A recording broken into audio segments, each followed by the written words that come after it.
Looks like we're going to get a full-blooded test match between Scotland and Georgia. My name's Mark, let's talk rugby.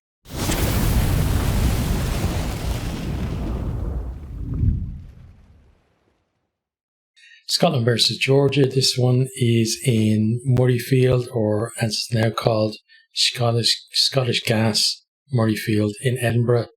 It's on Saturday 28th of August and kick-off is 5:30 BST, so clashes with the game between Italy and Japan.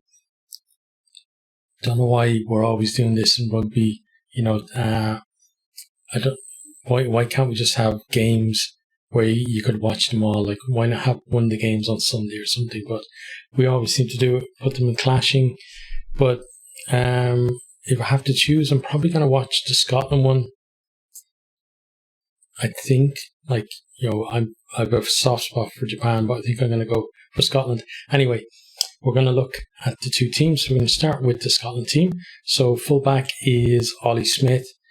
He put in that tackle there just before this squad was announced, to dislodge the ball and save a try. And I don't know whether that was a deciding factor, but it certainly didn't hurt his chances. But, I think come the World Cup, Kinghorn is probably going to be the starting fullback, but Smith is a very able deputy, I think, for him. Right wing, then we have Darcy Graham, absolutely going to be a starter in the World Cup. I think that right wing slot is his to lose. Like, he's such a great try scoring record, and he hasn't had that many problems defensively either. The centre pairing, then you got Hugh Jones and Sione Tuipulotu. That's the centre pairing that we saw in the Six Nations that did so well.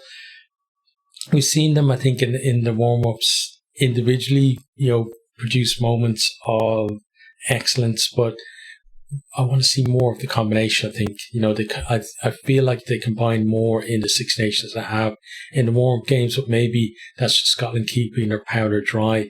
And when they get into that game against the Springboks, early on, that then they'll unleash moves that involves the two of them interlinking. So we'll have to wait and see on that. Then we've got Duhan van der Merwe on the left wing. It's going to take a lot to dislodge him.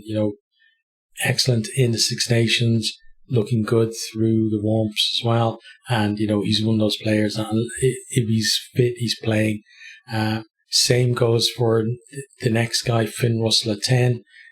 Absolutely, I think head and shoulders above the other 10s in the squad.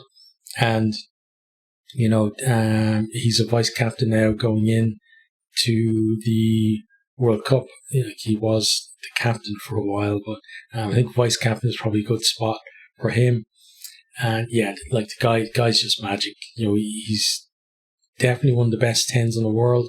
Such a creative player, not afraid obviously to take risks, but he's got a lot more to his game as well. He's got a decent kicking game, and it's not always about giving the miracle pass either.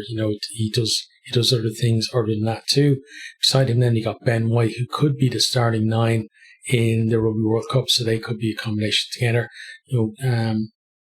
White has been decent recently and is looking like, as a pairing that they work well together as well. Front row, then we got Jamie Batty, Dave Cherry and WP Nell. To me, I think a few of these guys might be on the bench to start with, but as a starting front row, you wouldn't be too disappointed with them either. Dave Cherry's absolutely in a fight for that starting hooker spot, and you've got then like WP Nell. I think Ferguson's probably going to start ahead of him, but Nell is going to be in the match day 23. I'm always convinced of that. Then the second row, you got Sam Skinner and Grant Gilchrist. I think Gilchrist, vice captain, he's probably going to be in the starting 15, I think, in the big games in the World Cup. Sam Skinner, probably not, but he has a chance at least to get on the bench for those games, but he will be, battling out with the likes of Scott Cummings, who's on the bench for this one as well. Then into the back row, we got Captain Jamie Ritchie there. And like, I think this is probably, arguably their best back row. You could argue between, I think, Jack Dempsey and Matt Ferguson at 8, but Jamie Ritchie captain at 6, he's absolutely going to be starting the Rugby World Cup. I think Rory Darge has shown how good he is at 7, and I think that he has made that jersey his own. I think earlier on in the year there would have been debates about who's going to take the 7 jersey, but I think he is the man for the job at the minute. And then, as I said, Jack Dempsey or Matt Ferguson could be your starting 8 in the Rugby World Cup. Then onto the bench, we've got Ewan Ashman. I think he's maybe third choice at hooker. Given the other 2 hookers in the squad, got Rory Sutherland there, who could potentially be involved in matchday squads. Yavan Sebastian, I think, is probably third choice at tight head. Then Scott Cummings, I think, is probably going to be the bench guy for the second row, unless Skinner can kind of dislodge him. Matt Ferguson, as I said, is kind of in competition for a starting spot with, I think, maybe with Jack Dempsey there in that back row. I think the other 2 spots are taken, and 8 maybe a little bit up for grabs. So Ferguson might be, probably is the favourite to start there, I think. George Horn then, replacement 9. Decent player as well. I think, as I said, I think Ben might be the starting 9, but it's very close between the 9s in the squad, and you could see them kind of switching between being the starter, being on the bench, or sitting in the stands, all 3 of them throughout the World Cup, depending on how things are going for them. Ben Healy then, he just gives Scotland something different that they don't have with Finn Russell at 10. Finn Russell is absolutely the superior 10 with his all-around game. I don't think anybody is going to argue that, but Healy gives you a lot more game management and has a much better, I think, kicking game out of hand. So, the ability to have him on the bench could be key in the World Cup when maybe you're looking for something different, when you don't have to chase a game, when you're actually trying to close it out. He might actually be a better tool to use than Finn Russell, but I worry about the fact that whether he will be included in matchday squads, because first 15 you're probably going to have Kinghorn at full back, which means that you've got someone who can cover 10 there at full back. So then do you have somebody else on the bench instead? You maybe go for a 6-2 split because you don't have to cover as many positions from the bench. So that might mean that Healy will actually miss out on some of the big games. We'll have to see, but he certainly, if he gets his chance against the likes of Romania and Tonga, I think he's not going to let Scotland down. He is a really good player. Then you got Chris Harris there as the 23rd man. A year ago, he would have been, I think, almost everyone's starting 13 for Scotland. But it shows how much Hugh Jones and Sione Tuipulotu developed over that Six Nations, where he's basically fighting for a spot on the bench in matchday 23s. Next on to the Georgia team. Can't tell you anywhere near as much about these guys. We'll just go through the team. So front row, loose head, we got Nariashvili. Hooker is Mamukashvili, and tight head is Gigiashvili. Second row then we have Chauchanitsa and Mikautadze. Back row is Ivanishvili. Then Gachaladze and Galagonia. In the backs then, at scrum half you have Lobzanidze, and the out half is Matkava. Left wing is Modabadze. Centres, Sharakadze and Tapladze. Right wing is Tabutsadze, and fullback is Miniashvili. On the bench then we have Zamtaradze, Gogiashvili, Papidze, Jaini Apradzide. Who's next? Abzandadze and Kversaladze. So that's the 23. Georgian players, like, it's kind of hard to keep tabs on them. I know some of them play in France, but I don't watch, either top 14 or Pro D2. And, I don't watch much Georgian rugby at all either. So it's kind of hard to keep tabs on those guys. I'd love to see, though, them getting into an expanded Six Nations at some point, not at anyone else's expense either. I'd love to see the Six Nations go to the Eight Nations, with possibly South Africa coming in and them and another European nation, someone like Spain or Portugal maybe, or Romania coming in.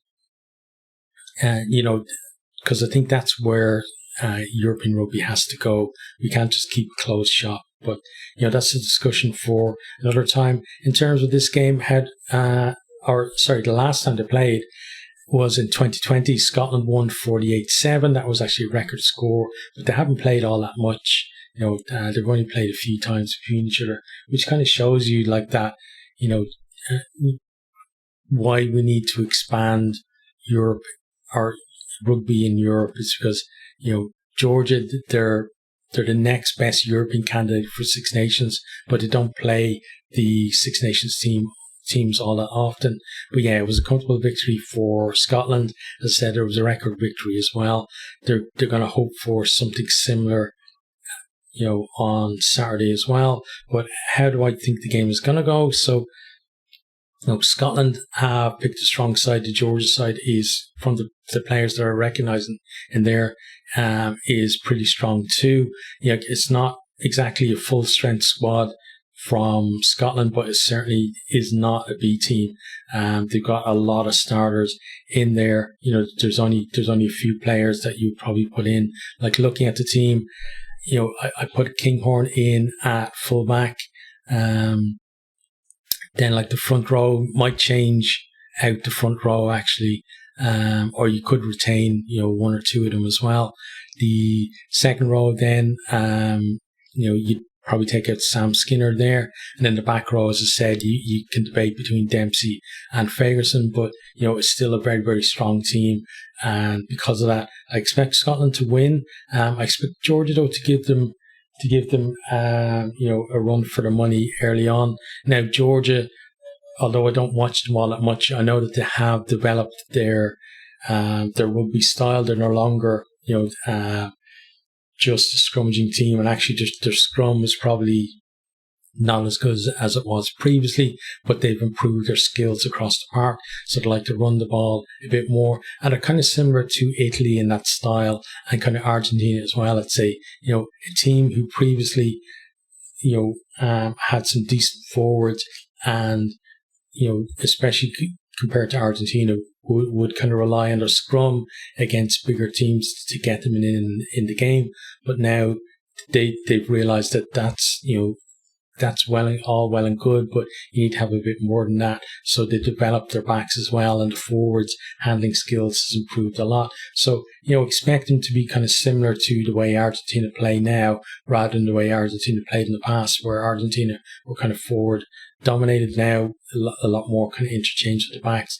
Georgia are similar as well. So it should be an open, exciting game between the two, with, I'm expecting, if Georgia do score, one of them is going to be some kind of breakaway try, as, Scotland are try something, maybe Finn Russell or, somebody else is going to get intercepted, and we're going to have a breakaway try from them. But, I expect the margin is going to be somewhere, probably, around 30 points, I'd say, maybe a little bit more. We saw like the record score was 41 point margin to Scotland, but I'm expecting somewhere around the, maybe mid 20s into the 30s for Scotland, because I think that, this is a special Scotland squad.